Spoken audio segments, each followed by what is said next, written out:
Could be up to the offensive line. No, Prince's going to throw for it. Got to get it off. They go for the ball game. Touchdown! Touchdown! Michael Jenkins!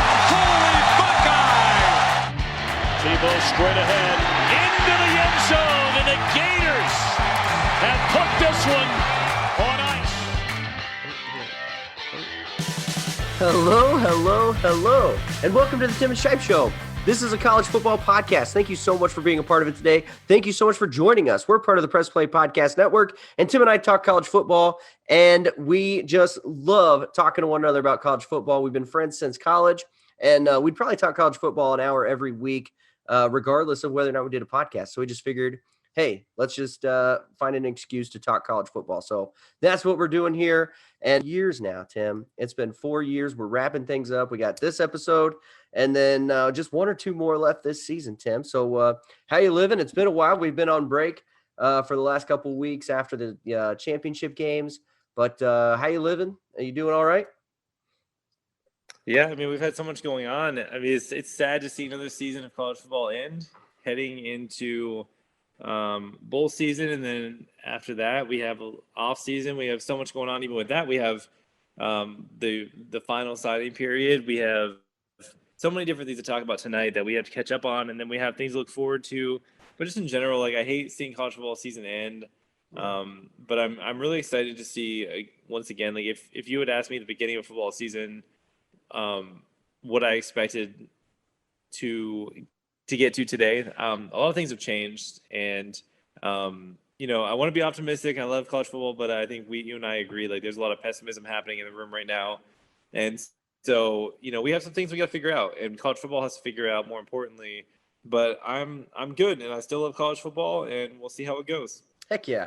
So I'm going to ask you a couple questions, Tim, right off the rip here. And we didn't talk about this pre-show because I wanted it to kind of be a surprise, and I wanted you to just respond. So first question, what has surprised you the most about this college football season?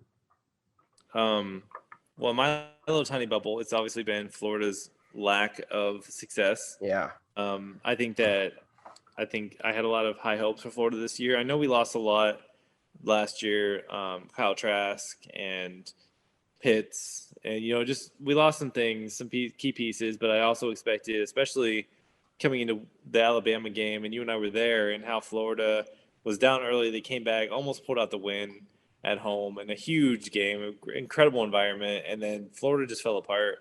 And things start leaking out, and you hear more and more about Mullen and the things he wasn't doing well, and the things that he was saying. The newest thing is him coming out, like, reports are coming out that he went in the locker room after a loss and basically told all the players, like, "Hey, I'm a millionaire. I've made a lot of money. If you Dan Mullen did this? Yeah, I've made a lot of money. I've been successful. If you want to be successful, you got to do better." And losing the locker room, and that was it. Like, it was. And again, I can't 100% confirm this is fact, but there's multiple reports coming out that have said that this happened. Just the arrogance, sad. So that's the biggest takeaway for me as a obviously biased Florida fan is just the way this is out. Did not expect that, didn't see it coming. And then I think another surprise for the season has been the turnover for coaches, like the amount of coaches who have left pretty big programs, whether they wanted to or not, and have the coaching carousel, if you will. Just it's a lot of changes this year. It seems like it's more significant this year than it has been in recent memory. Right. I mean, since we've been gone, you have Brian Kelly going to LSU, Marcus Freeman taking over the Notre Dame job.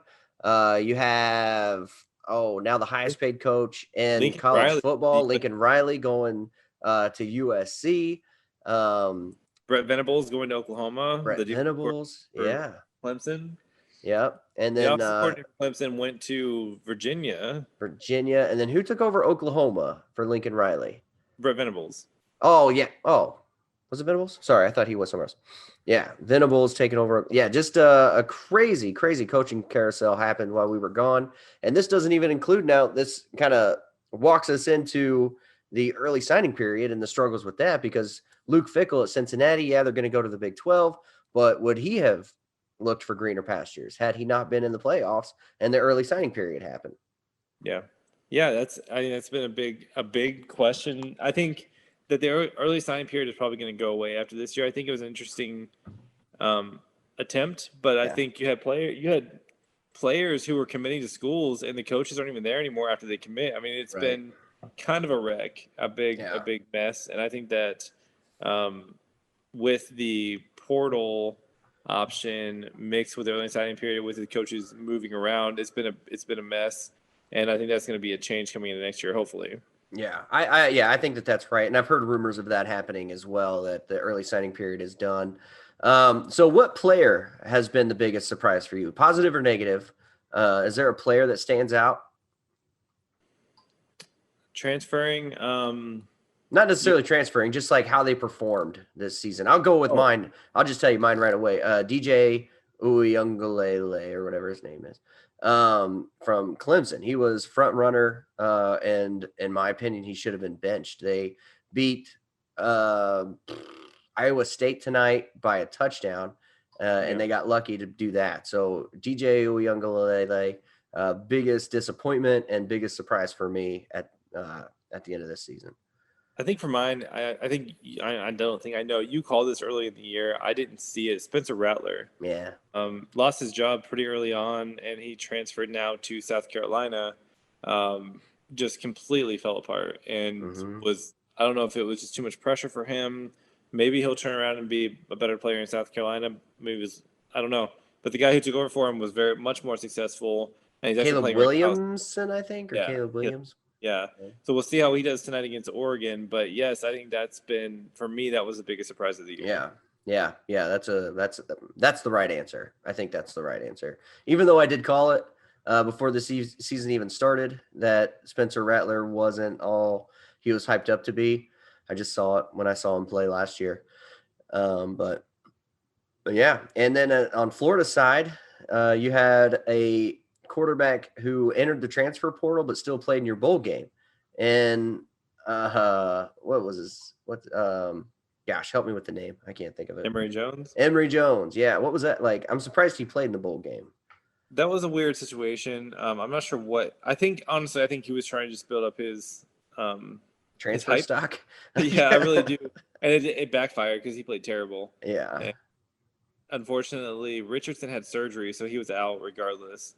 He wasn't even an option. I think if he was an option, I think Richardson would have started that game.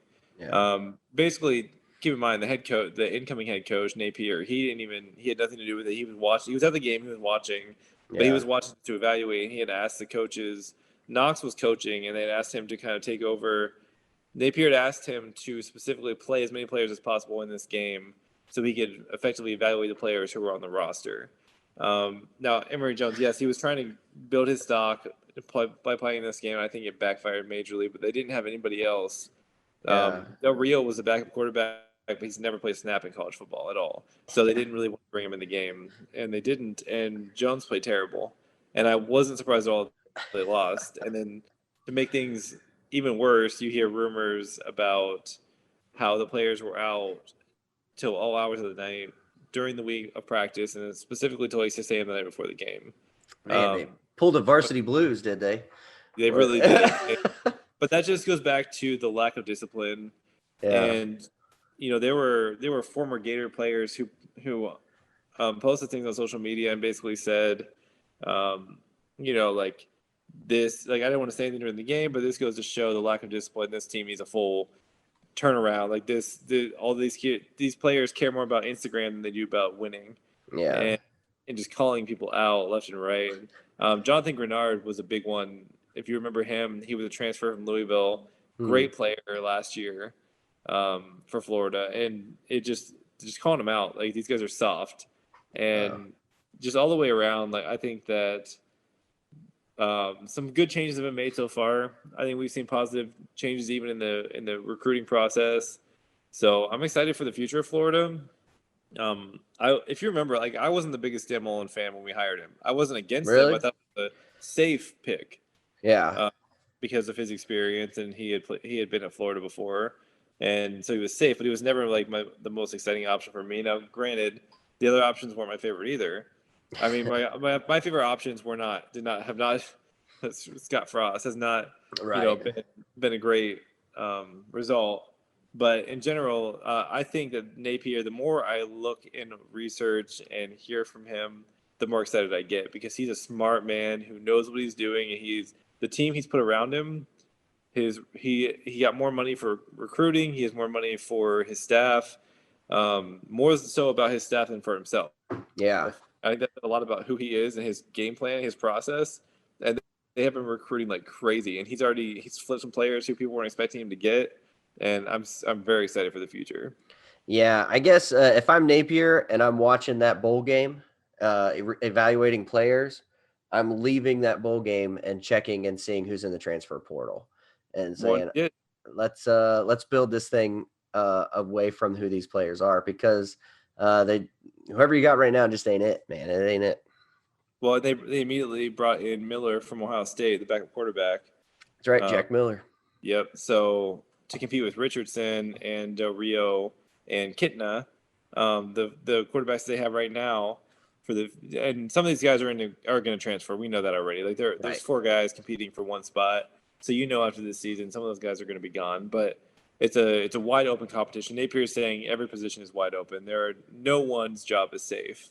Yeah. And that's huge. I think that's a big piece of this. So I'm excited to see what Napier does, and I love the fact that he's saying, I don't care if you're a freshman or a senior, you got to earn your spot. It's about freaking time. Like Mullen never did that. Right. And Jones, good luck to you wherever you end up. Probably some like FCS school, but yeah, I think he's already found a spot, didn't he?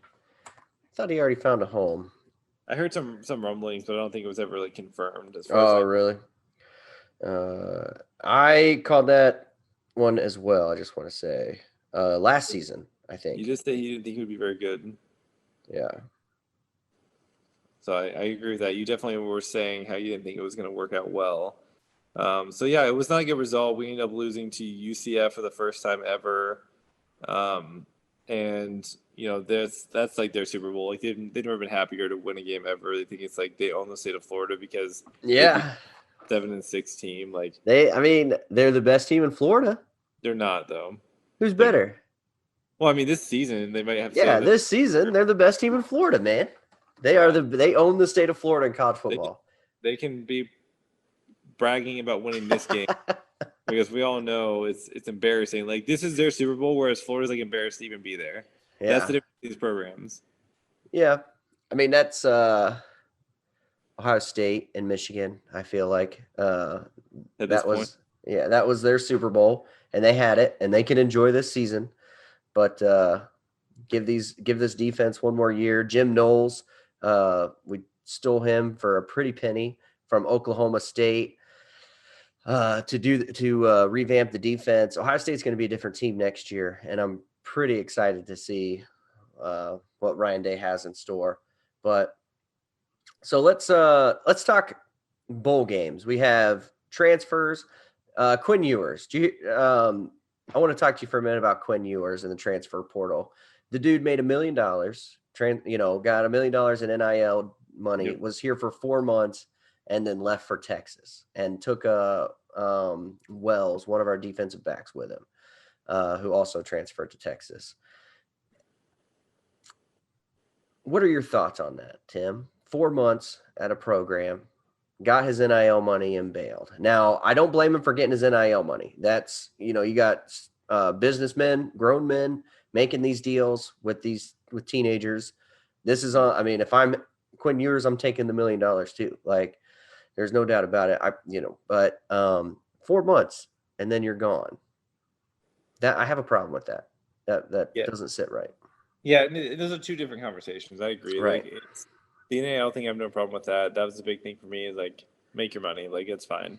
Now, the transfer portal, I think, was a good idea in theory, but I think that the way it was set up has not been effective, and I think it's been a complete failure. And I think it's created a lot of chaos rather than giving players an opportunity.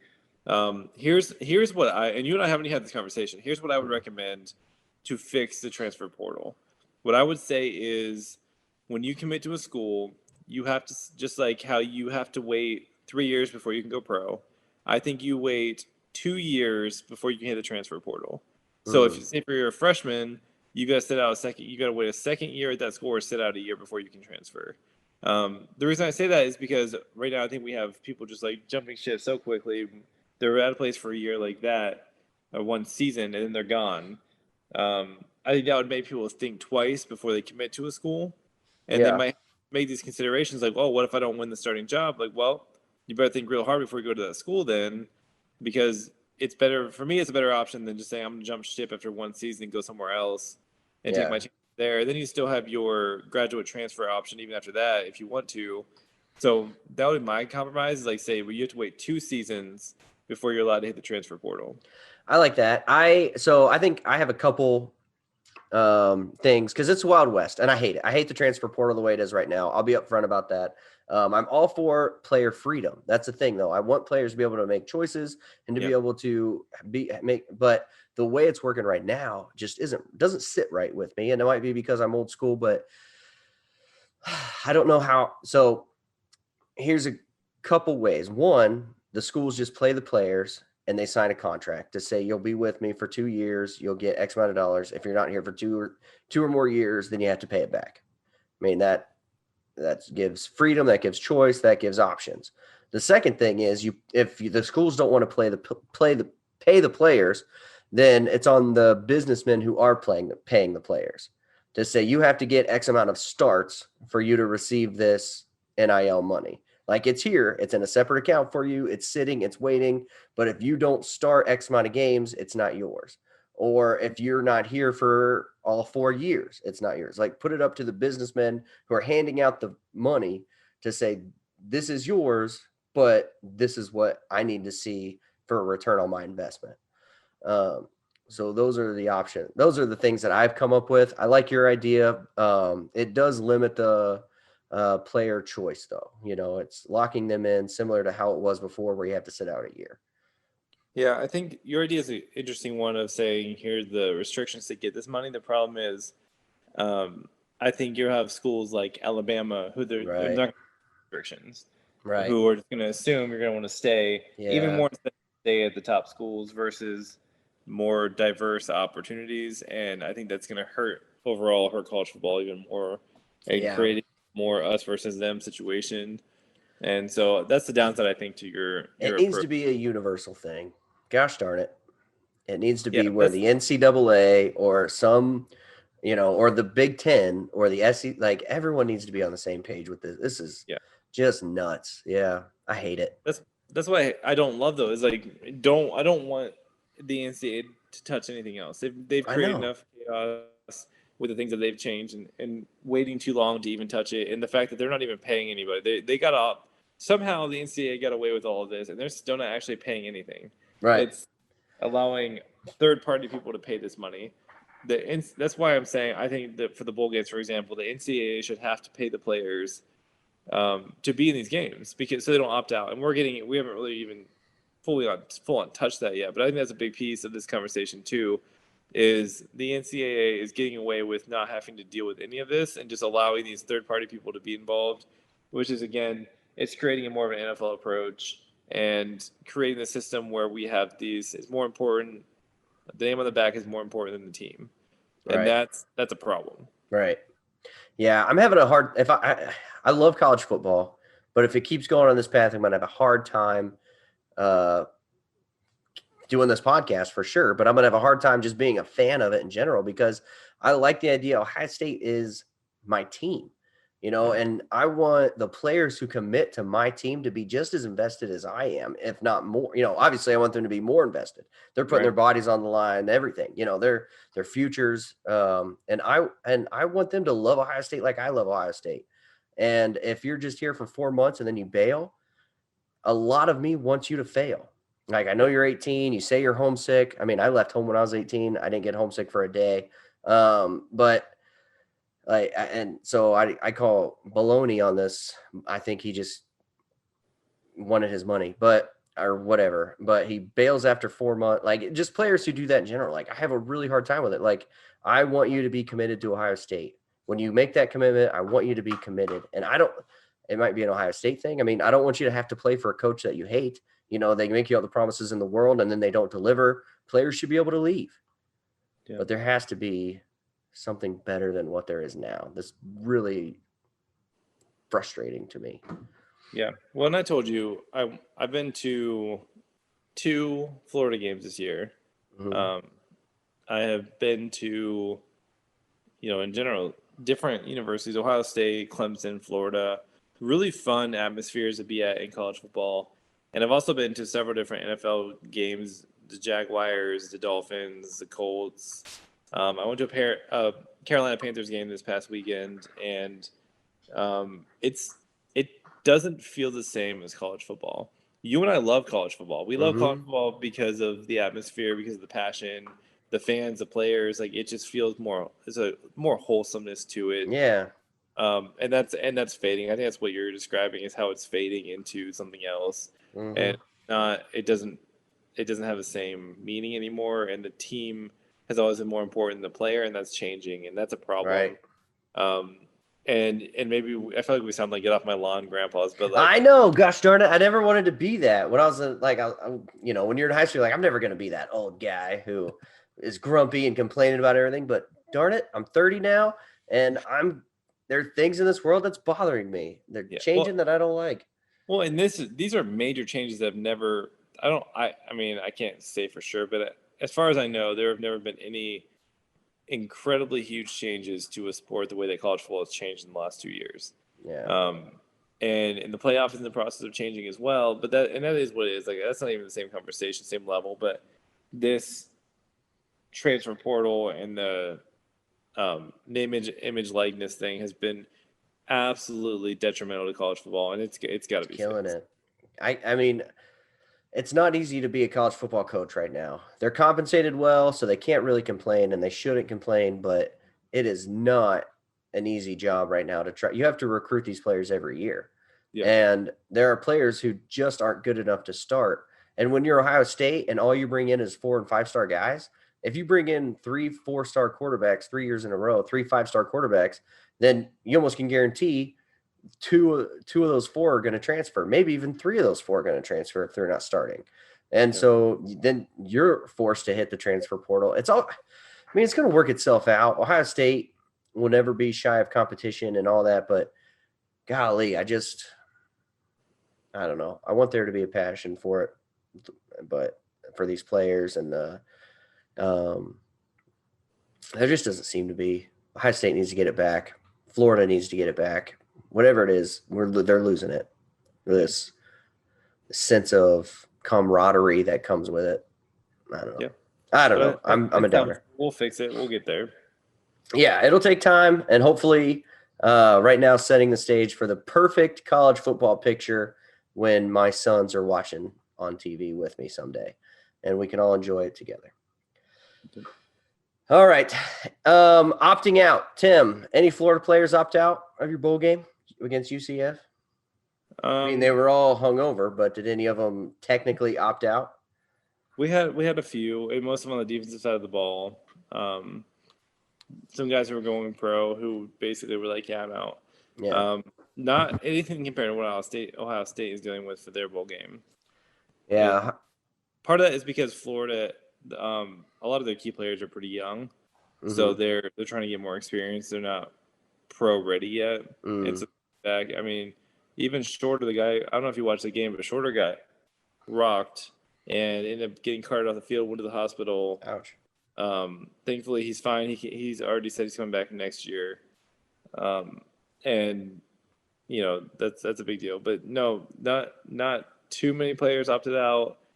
But the guys who did obviously were very key, and I think it hurt us. But I can no excuses there. Yeah. So you mentioned Ohio State players opting out. You have three big ones. And I know there's more. I'm having Jean Baptiste Friere, I think. Offensive tackle. Then you have Garrett Wilson and Chris Olave, the two big wide receivers opting out. And I know I'm missing somebody, but I can't think of who it is. There was a defensive lineman, wasn't there? Who opted out? Oh, Haskell Garrett. Yeah. Yeah. Haskell Garrett. So the four 4 starters are opting out. They're going. So this is an issue. But what's it an issue with? Is it an issue with college football right now to where the Rose Bowl doesn't mean what it used to mean? Is it an issue with Ohio State to where players just don't want to play for these coaches anymore? Or is it an issue with the players to where they're okay with a loss to Michigan being their final game, that lasting taste in their mouth, that lasting memory? The last time that they suit up was a loss to Michigan, and they're okay with that. What's the issue here? Or is it a combination of the 3?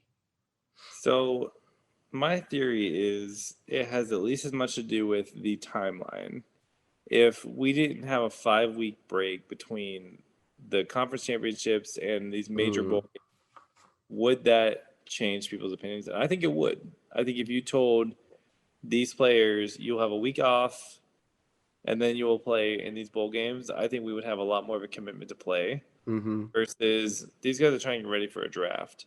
So they're trying to, work on their speed, their strength, these different aspects. Basically, they're saying we've done what we need to do to get where we want to be. We know, I have an idea of where we'll be drafted.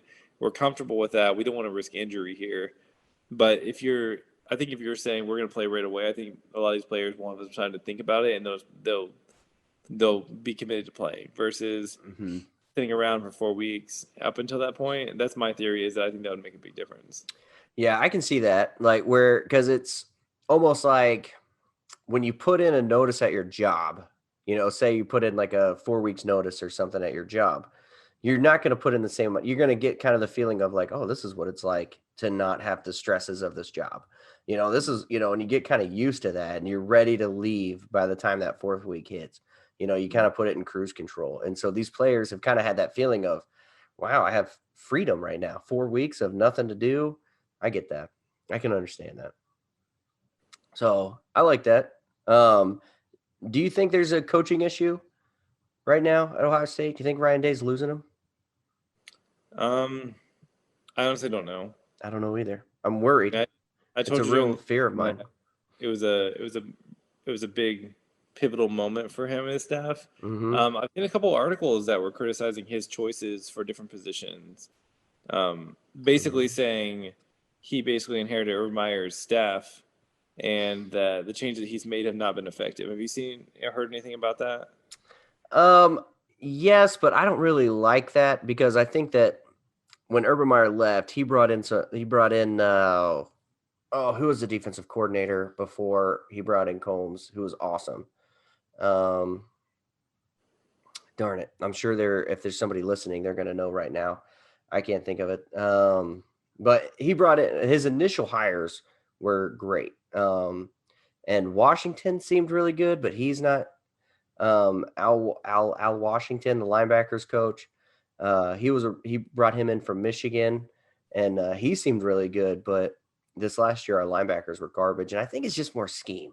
I'm going to put more of it on the defensive coordinator than the linebackers, even though we've had that conversation of why aren't the linebackers getting better? We had seniors who had been there for 4 or 5 years who weren't starting, who weren't playing, and just not getting better. So where's the development with Al Washington and his linebacking crew? But I think it's scheme. I'm going to put it on scheme. Next year, if the linebackers struggle, then we'll have a different conversation. But let me ask you about the offensive side of the ball, though. Do you think Ryan Day calling the offensive plays is an approach that can be useful and effective long term? Ryan Day seems to be predictable as an offensive play caller. When the other team is calling out your plays pre-snap, you have predictable pre-snap alignments. You have predictable play calls in certain situations. You have I saw a graph that said when Ohio State is in pistol, they run the ball 100% of the time. You just know it.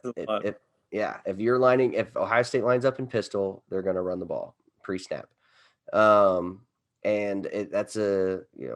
if I know that as a podcaster and a fan, then you can bet your bottom dollar that the defensive coordinators on the other teams know that too.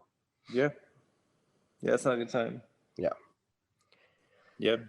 Well, and truthfully, like if your job is to oversee the entire team, I think that big picture, you have to find somebody you can trust to be able to focus in on that play calling and say, situationally, I know I'm gonna be able, if this team does this, I'm gonna do this. If this team does this, I'm gonna do that. Like that's a lot for this person to be able to do as a head coach, to be able to know all the ins and outs. Whereas if you have someone who's focusing just on that one specific role, then I feel like you'd be able to make more adjustments in game and prepare differently for different situations. Yeah.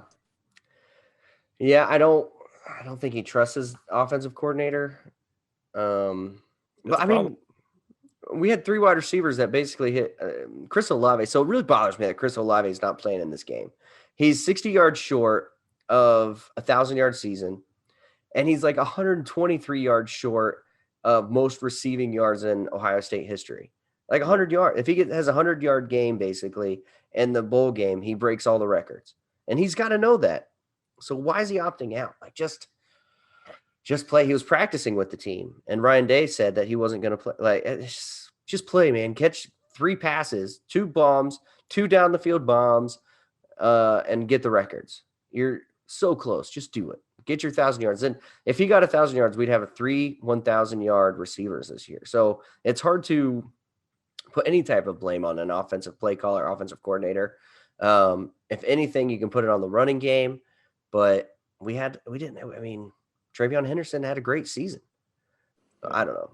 It was just in the big games, the offense didn't show up. Well, here's my other thing. My other concern with that is if I'm a really good offensive coordinator, I'm not going to Ohio State because I want that freedom to make those calls. That's true too. You're not going to get the hires. If Ryan Day is acting as an offensive coordinator, you're not going to get the That's true too. The best minds in college football aren't going to go to you. Right. All right, we have to move on. Let's talk current bowl season, where we're at right now. SEC, Big 10, Big 12, ACC, Pac-12.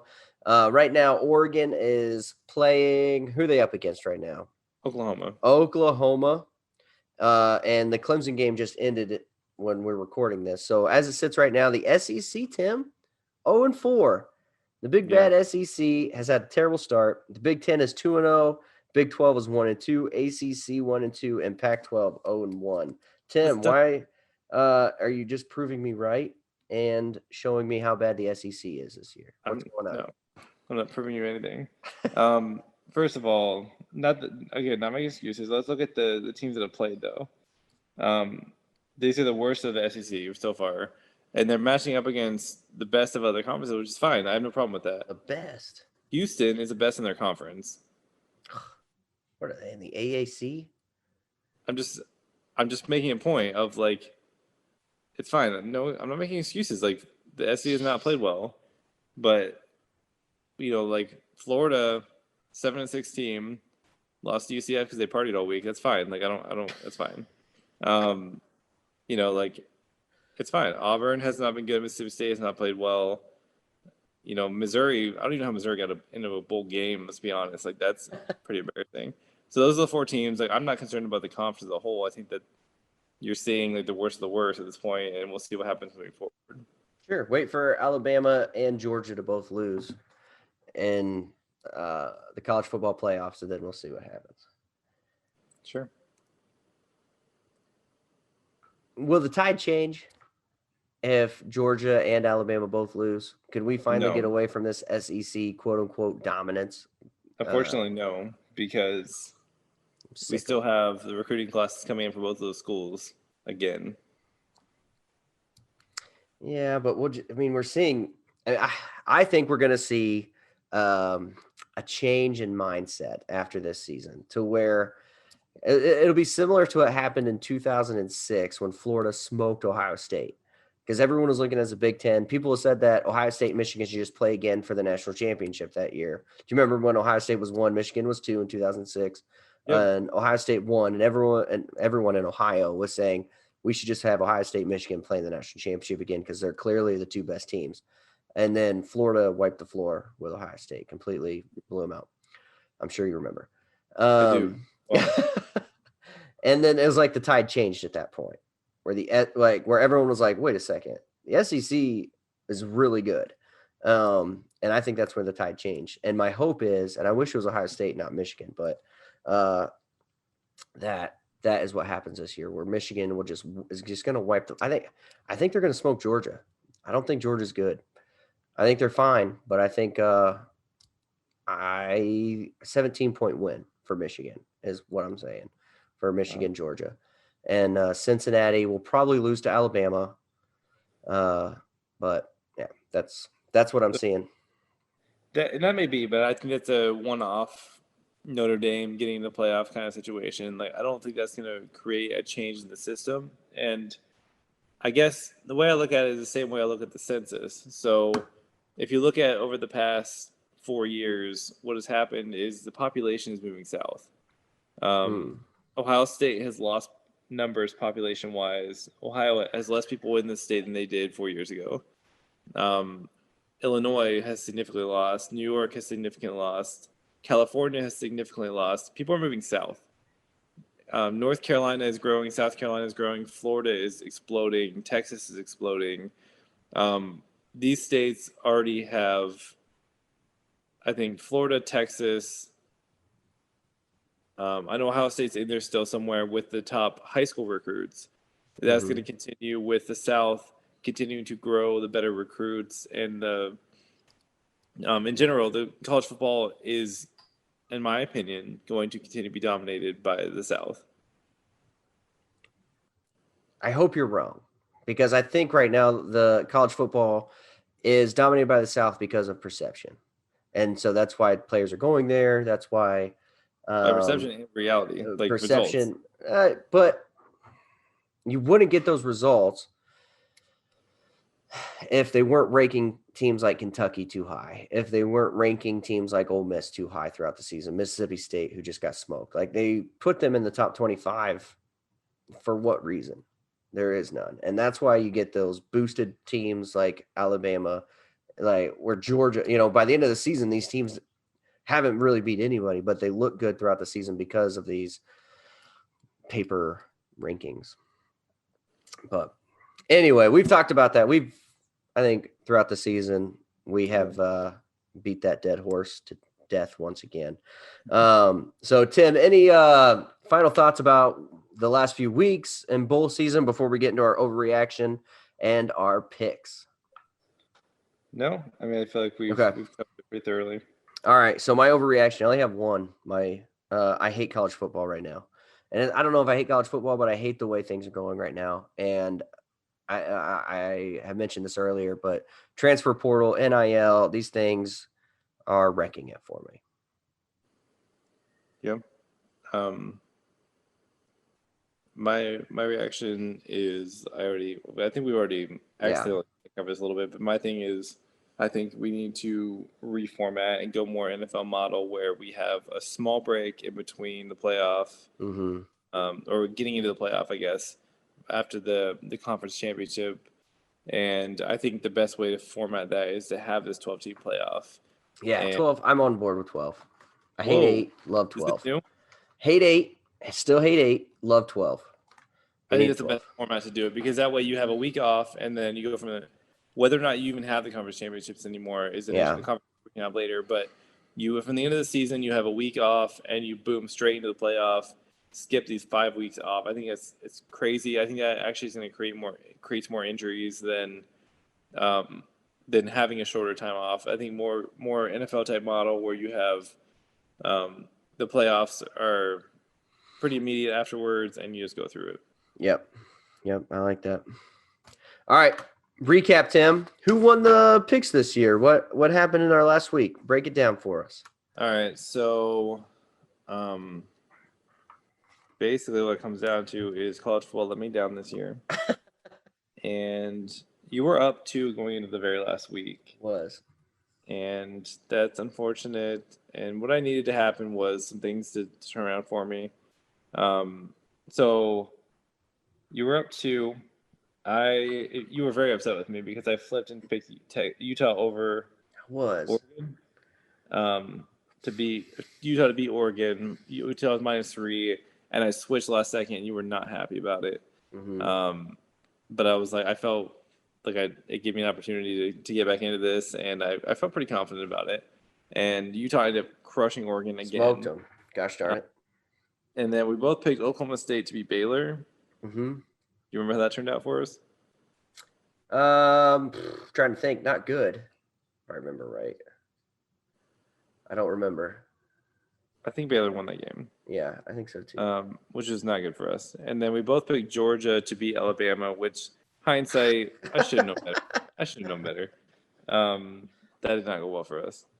I picked Houston to cover against Cincinnati. And Cincinnati was favored by 10.5. So that actually was looking really good up until the fourth quarter, and that didn't work out for me. Yeah. I picked Michigan against Iowa. You picked Iowa. So all it came down to basically is came down to the Pitt game against Wake Forest. Yep. And I picked Wake Forest getting 3 points. You took Pitt.